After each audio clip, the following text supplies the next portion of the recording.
When someone on the autism spectrum explains that they are overstimulated to someone who has no understanding of mental impairment, it means they are trying to convey that their senses are overwhelmed by their environment. It does not mean that they desire to be difficult to work with, and it definitely does not mean that they want to be misjudged, judged incorrectly, or condemned. People with autism often experience sensory processing difficulties, where everyday sights, sounds, smells, tastes, or textures can be too intense or painful. This can lead to feelings of anxiety, stress, or even physical discomfort. This can become an issue if left unconsidered by itself or other beings, so we have to have a double shield up where we can introvert into our hidden fort. By explaining their overstimulations, the individual is likely trying to 1. Communicate with their distress and need for support or accommodation. If not heard, it may lead to further annoyance that may create panic or frustration. 2. Help that other person understand their perspective and experiences. This may result in an over-explanation or repeat of certain words or phrases that may cause one to seem insane or delirious. 3. Seek empathy and understanding. Although the neurotypical world and society may not seem so empathetic or understanding, however, if the listener has no understanding of mental impairment, they might 1. Struggle to comprehend the concept of sensory overload. 2. Misinterpret the explanation as being too sensitive or making a big deal out of nothing, so quick to dismiss and scold. 3. Not know how to respond or offer support, although there is nothing new, but rather old. To bridge this gap, it's essential to educate oneself about autism awareness, spectrum disorder, sensory processing, and mental health by any means necessary. By doing so, we can provide a more supportive and inclusive environment for individuals on the spectrum. When someone on the autism spectrum explains their experiences and perspectives to someone without knowledge of autism spectrum disorder as the awareness, it can mean several things. 1. Education and advocacy. They may be trying to raise awareness and promote understanding of autism, dispelling misconceptions and stereotypes that this society reality has given. 2. Self-advocacy. They might be explaining their individual needs, challenges, and strengths to help the other person understand and support them better. In hopes these beings may, on their own, offer an umbrella, a polite gesture, or an extra sweater. 3. Breaking down stigmas. By sharing their experiences, they may aim to break down stigmas and promote acceptance and inclusions.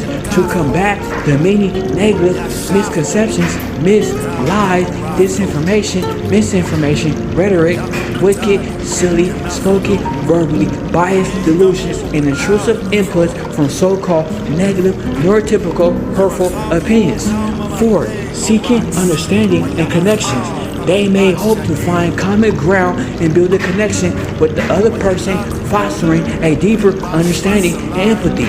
Not too much seeking to be treated as a child or to be dismissed as an adult, nor to seek a handout or sympathy. Sympathy is not empathy. Navigating social interactions. They might be trying to navigate social interactions and communicate their boundaries, needs, or preferences more effectively. Although being on the spectrum may be difficult when choosing how to put together or articulate our words at most certain times without the verbal barrier affecting the word choices when times call to choose words selectively. Part 2. Being divergent means ADHD, especially those who are high functioning, often experience unique challenges with social interactions, you see. Might dislike talking excessively, being asked repetitive questions, value their privacy, and dislike negative energy. 1. Sensory overload. People with ADHD might feel overwhelmed by excessive social stimulation, leading to mental fatigue. 2. Difficulty with small talk. High-functioning individuals with ADHD, neurodivergent might struggle with mundane conversations, finding it hard to focus or generate interest. If it's not about metaphysical, warrior, spiritual realms, or demons or angels. 3. Repetitive questions can be frustrating. ADHD individuals might feel ignored by repetitive questions as they may have already answered them or finding hard to repeat themselves, already feel out of place like a strange box on a shelf surrounded by different boxes that are shaped and molded differently than myself. 4. Need for alone time. Many people with ADHD require time alone to recharge, reflect, and pursue the interest, from literally trying to hyper-focus and stay active so as not to worry and or stress. Excessive social interactions can drain their energy. 5. Privacy and boundaries. High-function ADHD individuals might be more private due to feelings of vulnerability or fear of being judged incorrectly. That may result in ritual setting boundaries to protect themselves spiritually, physically, as well as mentally and emotionally. 6. Negative energy can be draining. People with ADHD often have heightened sense of emotional awareness, making them more sensitive to negative energy awareness. This can be exhausting and affect their mental well-being, very destructively and highly extreme.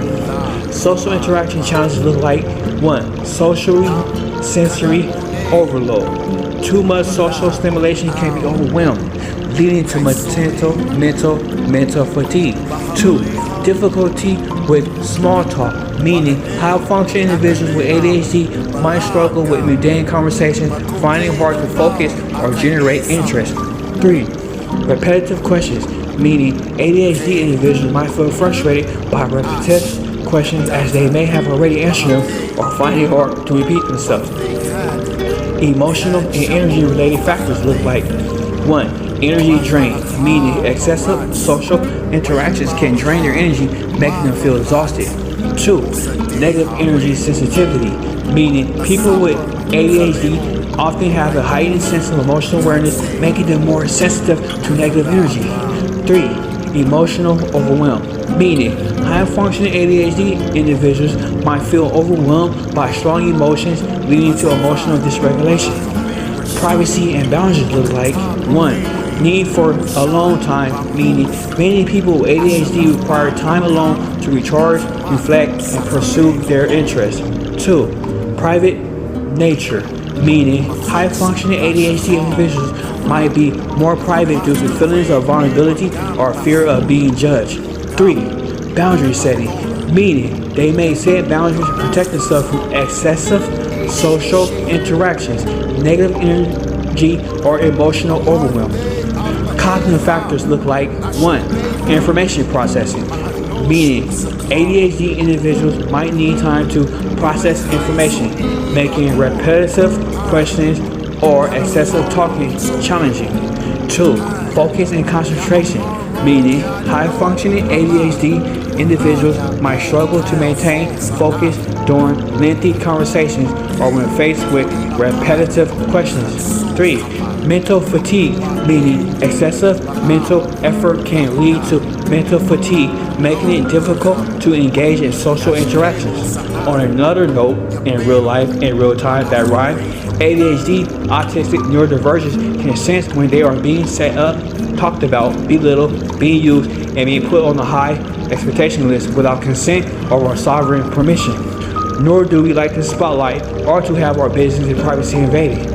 We definitely do not care about the next being's business and rather respect the next being's privacy and space.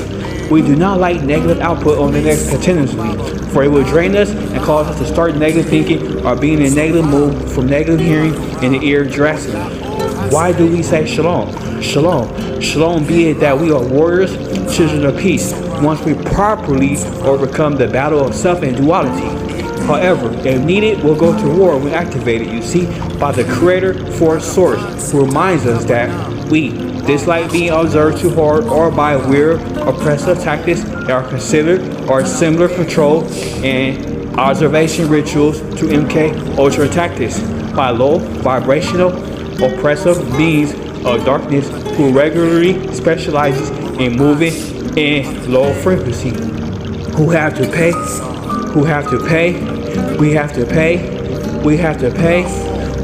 pay attention because knowledge is not free. We have to pay attention because knowledge is not free. By understanding these factors, you can better support and accommodate individuals with ADHD, high-functioning autism, neurodivergent. With this knowledge, you can learn how to move and maneuver without being and walking on eggshells. Because in all reality, and truth be told, walking on eggshells is and can be highly annoying and gets old. Our being type is always walking on eggshells, more unknowingly than knowingly.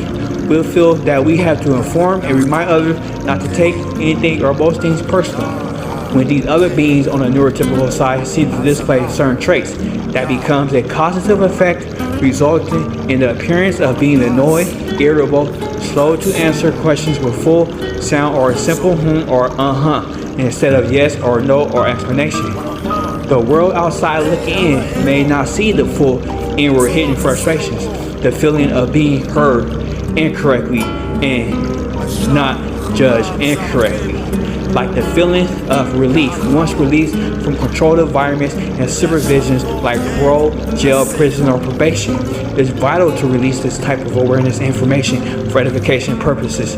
Neuro-Diversity Awareness, Part 2. DJ DaRock, Junior the Poet, Overstand, Overstood. Shalom.